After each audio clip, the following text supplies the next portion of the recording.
Hey heroes, and welcome to another uncanny episode of History of the Marvel Universe. This channel is sponsored in part by Patreon supporters. If you would like to contribute and vote in monthly polls that help decide what topics get covered on the channel, then you can sign up for an amount of your choosing over at patreon.com/MaryMarvelate. The link is in the description below, along with other places you can find me. Previously on the channel, we delved into the origins and history of the Inhuman race, as well as the exploits of the Inhuman royal family in the first half of the Marvel Age. Now, if you haven't seen those videos yet, you can follow the links in the description for the full story.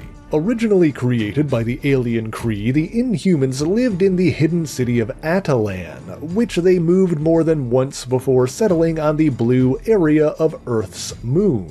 When last we left off, the Inhuman King Black Bolt had renounced the monarchy and stepped down, retiring to Earth with his wife Medusa, his son Ahura, his dog Lockjaw, and two cousins, Gorgon and Karnak. Karnak's brother Triton also came to Earth, but due to his non-human appearance and aquatic nature, he took to the oceans and had adventures alongside his undersea ally Namor the Sub-Mariner, and others. Now, astute Marvelites may have noticed that there is another member of the royal family we didn't mention, Medusa's sister Crystal. But to fully explain her situation during all of this, we'll have to jump back in time a little bit to before the royal family left Attilan. In the previous video, we discussed how Crystal married the non-Inhuman superhuman Pietro Maximoff, aka Quicksilver, and the two had a daughter named Luna, who appeared to be genetically human. However, Crystal and Quicksilver's marriage soon began to have problems, like when they disagreed about the idea of subjecting Luna to Terrigenesis, the process that gives Inhumans their superpowered abilities. Pietro wanted to expose his infant daughter to the mutagenic Terrigen mists and unlock her latent abilities, but was ultimately convinced not to when Karnak and Gorgon tricked him into believing that their teleporting dog, Lockjaw, was actually an Inhuman who had been deformed by Terrigenesis. I will note that he later denied having been fooled by this, but I think it's pretty clear that he was just trying to save face. In any event, Quicksilver threw himself into his role as commander of the Inhuman militia in the hopes of proving himself to the royal family. In doing so, however, he ended up neglecting his wife, and Crystal started having an affair with a regular human named Norman Webster. As for how they met, Norm was the real estate agent who sold the Vision and the Scarlet Witch their suburban home in Leonia, New Jersey. After learning about this affair, Quicksilver went mad and fled, abandoning his wife and child. However, his actions during this time were apparently being influenced by Black Bolt's insane brother, Maximus, who used his mental powers to worsen Quicksilver's state of mind. At the behest of her family, Crystal agreed not to see Norm again until after they granted her a divorce, which they never actually did. It was after this that Crystal rejoined the Fantastic Four, accepting an invitation from Ben Grimm, the Thing, which proved to be awkward at times due to a mutual attraction between her and her teammate/ex-boyfriend Johnny Storm, the Human Torch, who was also married at the time. Before long, she defied her family's wishes by contacting Norm Webster. However, he felt both ignored and unworthy of her, and furthermore suspected that something was going on between her and Johnny, causing him to put an end to their would-be relationship. Meanwhile, after Maximus's influence on his mind wore off, Quicksilver returned to Attilan in the hopes of reconciling with his wife and daughter. He spoke to Black Bolt and Medusa, who contacted Crystal and insisted that she and Luna return home. Crystal initially disobeyed, but Medusa and the other royals attempted to force the issue, and in the end she reluctantly agreed to come home, although her relationship with Quicksilver remained strained. Then there was an incident in which the Inhumans got into a conflict with a group of aliens called the Brethren. During that battle, Crystal and Lockjaw fled to Earth and enlisted the aid of the Avengers. And so after the whole conflict with the Brethren came to an end, Crystal returned to Earth with her daughter Luna and formally joined the Avengers. Now, we don't have time to get into her exploits with the team here, but I will note that she had a budding romance with her teammate Dane Whitman, the Black Knight. However, she was still technically married since she had never been granted that divorce, and so her relationship with Whitman never progressed beyond a single kiss. Meanwhile, Quicksilver joined the government-sponsored mutant team X Factor, and he and Crystal began having regular meetings in an attempt to reconnect. But even after Quicksilver rejoined the Avengers and the Black Knight left, it took time for he and Crystal to really begin rekindling their relationship. But in any event, it was after Crystal left Attilan to join the Avengers that the other royals got into a conflict with the Genetics Council, who traditionally served as Attilan's Supreme Court, that ended with Black Bolt doing away with the monarchy and retiring to Earth, which brings us back to where we left off. As we discussed in the previous Inhumans video, the Genetics Council were also ousted from power due to their scheming and corruption, and a new council was put into place, one that, for the first time in Inhuman history, was chosen by popular vote. This new genetic council was led by an Inhuman named Arcadine Arcadius, and served as Attilan's new governing body. However, this attempted transition to democracy was not a smooth one. Strife persisted among the Inhumans of Attilan, which was apparently not helped by the actions of a military officer named General Ator. In addition to having sway over Attilan's defenses, Ator was the leader of the Crimson Cadre, an elite Inhuman strike force made up of warrior heroes such as Rutar, Margoyle, Elak, Galabo, and Pulsus. An apparent isolationist, General Ator briefly clashed with the royal family's allies, the Fantastic Four, when an unrelated adventure brought them to the Watcher's Citadel, which was also in the blue area of Earth's moon. There was also an incident in which members of the Kree sought refuge in Attilan after their own empire was decimated in a war with the Shi'ar. For those who are familiar, this was in the wake of an event known as Operation Galactic Storm, in which much of the Kree Empire was wiped out by a superweapon known as the Nega Bomb. A surviving Kree general named Mastin Dar led a ragtag armada of refugees to Attilan to plead for asylum. However, he feared what might happen if the royal family returned, and sent a kill squad to Earth to eliminate them. Suffice it to say that plan backfired when Black Bolt and the other royals survived this assassination attempt and captured their would-be killers. The royals briefly returned to Attilan, where they battled another Kree, Major Farr, who successfully empowered himself with the mutagenic Terrigen Mists, which normally only grant superhuman abilities to Inhumans but have been known to affect others under certain circumstances. In any event, Black Bolt defeated Farr, and as a result of his and Mastindar's crimes against the Inhumans, the Kree refugees were turned away. Although I will note that the Genetic Council did turn custody of these criminals over to the departing Kree so that they could face Kree justice rather than that of the Inhumans. Black Bolt and his family also returned to Earth, but of course this would not be the last time that they saw the city of Attilan. After that, there was an incident in which the ancient half-fairy sorceress Morgan Le Fay caused a chunk of the sunken continent of Atlantis to rise to the surface of the ocean, as part of a scheme to recreate her ancestral homeland Avalon.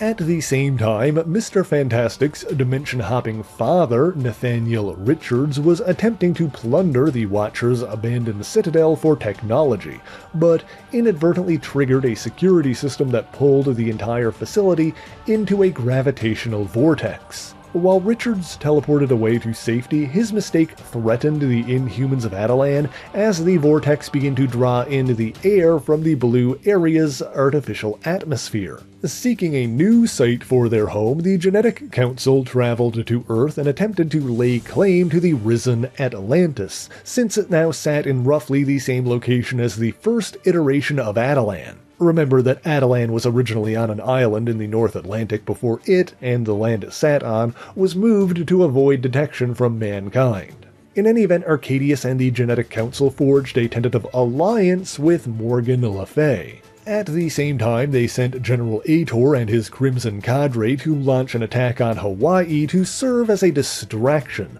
which led to a battle between the Crimson Cadre and the Fantastic Force, a team of heroes led by an older incarnation of Franklin Richards known as Psy-Lord. Meanwhile, with the aid of Doctor Doom's heir, Christophe Bernard, and the second Ant-Man, Scott Lang, the Fantastic Four saved the city of Attilan by shrinking it down and bringing it aboard their covert vessel, the Stealth Hawk. After that, the Invisible Woman, Susan Storm, contacted one of the shrunken Inhumans and agreed to enlarge a delegation to normal size so that they could discuss what to do next. As it turns out, however, the one she spoke with was actually allied with Black Bolt's megalomaniacal brother, Maximus, and so the supposed delegation was actually made up of Maximus and his so-called evil Inhumans. Taking the heroes by surprise, Maximus took command of the Stealth Hawk and used the FF's own technology to shrink them down and place them in Attilan, with the exception of Johnny Storm, the Human Torch, who Maximus controlled with his mental powers. Of course, before too long, the FF escaped from Attilan and restored themselves to normal size with Ant-Man's enlarging gas, while the Human Torch regained his mental faculties thanks to an encounter with Psy-Lord. In the midst of all of this, Nathaniel Richards attempted to abscond with the shrunken city of Attilan, but in the confusion, Morgan Le Fay mystically seized control over the aquatic Inhuman Triton and sent him to retrieve it for her. Nathaniel attempted to follow him, but as a result was taken captive by Morgan Le Fay and the Genetic Council, who forced him to build a device that could re-enlarge Attilan. Meanwhile, after subduing Maximus, Susan and her allies traveled to London to discuss this whole situation with the North Atlantic Treaty Organization, or NATO. However, this meeting was interrupted by the arrival of the Inhuman royal family, who also sought to lay claim to the risen Atlantean island for the Inhuman people. Suffice it to say that idea didn't go over well with Namor the Sub-Mariner, who also arrived on the scene. Namor and Black Bolt briefly fought, but then Arcadius, the head of the Genetic Council, contacted the Royals, demanding their presence on risen Atlantis. This whole conflict started coming to a head when Susan Storm, Ben Grimm, Christophe Bernard, Scott Lang, Namor, and Thor all made their way there as well. The assembled heroes battled both the Crimson Cadre and the Inhuman royal family, while at the same time Johnny Storm and the Fantastic Force arrived to clash with the Genetic Council. During this conflict, Black Bolt clashed with Thor, who damaged the fork-shaped antenna that helped the Inhuman King control his abilities. Meanwhile, in the confusion, Nathaniel Richards broke free and successfully began the process of re-enlarging Attilan before anyone else was ready for him to do so. The city quickly began to expand, crushing everything in its way, and returned to full size. However, the Fantastic Four, their allies, the royal family, and the Crimson Cadre all escaped the destruction. The city itself and everyone inside were protected by the enlarging field, but most of the Genetic Council were killed. Furthermore, as Attilan grew, the chambers containing the Terrigen mists ruptured, releasing the mutagenic gases into the city. To prevent the cloud of Terrigen from escaping into the atmosphere, Nathaniel Richards placed a negative barrier over Attilan, isolating it once again. As a result of all of this, Attilan was left leaderless, and many of the Inhumans inside underwent Terrigenesis unexpectedly. I will also note that this release of Terrigen also affected a number of Alpha Primitives, the underground race that was created to serve the Inhumans as a genetically engineered working class. Originally genderless by design, some alphas were mutated by the Terrigen and developed sexual characteristics, allowing them to bear children of their own. Meanwhile, trapped outside of the barrier, the Inhuman royal family briefly clashed with General Ator and the Crimson Cadre, whose last orders from Arcadius were to place the royals under protective custody. Not wanting to fight their own people, the royals simply fled by having Lockjaw teleport them to New York. Seeking to solidify his own claim of leadership over the Inhuman people, the last remaining member of the Genetic Council, Arcadius himself, used his own Inhuman ability to launch an attack on the royal family by animating and controlling nearby statues. In the ensuing battle, however, the royals were aided by Crystal and Quicksilver, who took notice of the conflict, and an overwhelmed Arcadius ultimately abandoned his schemes. Naturally, Medusa was happy to see her sister again and asked her to rejoin the family, but Crystal declined, opting to stay with the Avengers, and Medusa had Lockjaw go with her.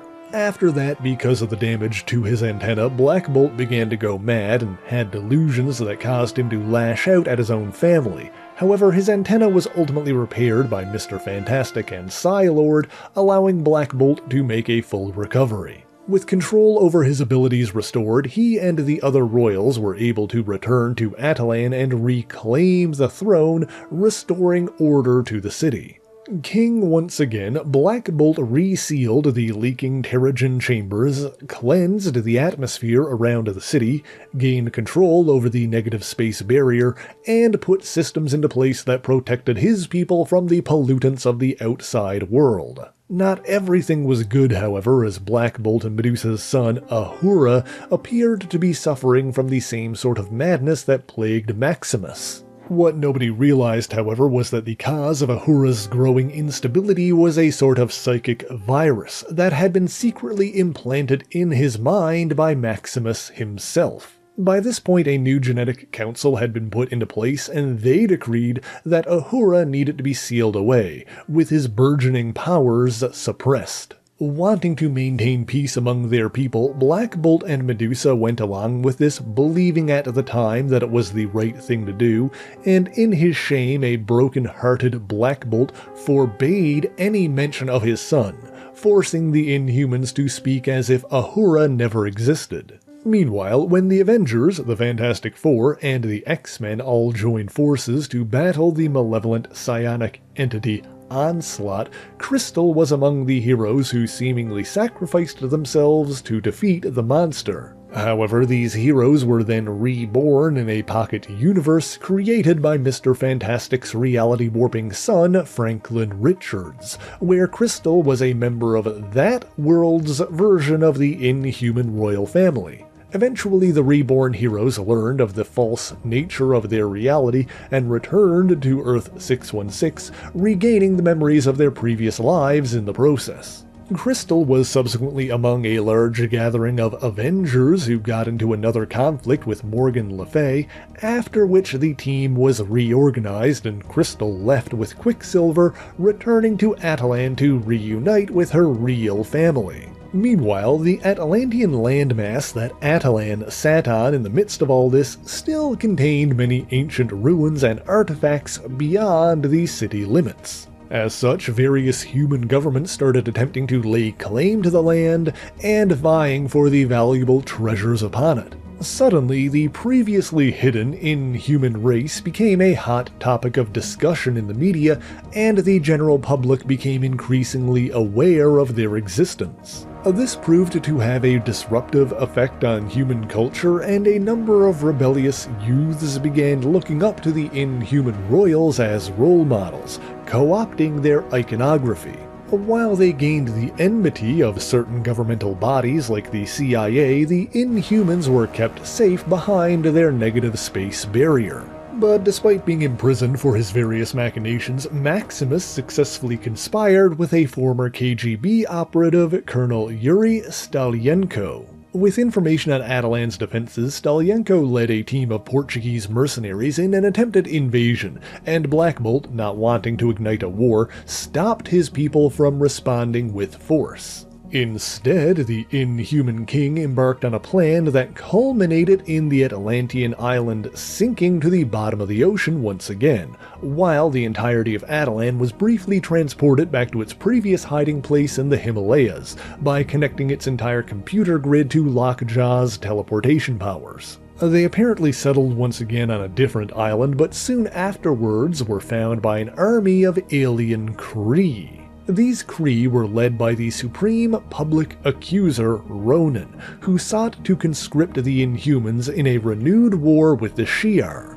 To this end, the Accuser seized control of Attilan and used its technology to bring the city into space, and while Black Bolt ultimately defeated Ronan in a one-on-one duel, most of the Inhuman population were disillusioned by the royal family's tumultuous rule, and chose to stay in space under the Kree. Separated from the rest of their people, the royals returned to Earth seeking asylum, and weren't exactly met with a warm welcome.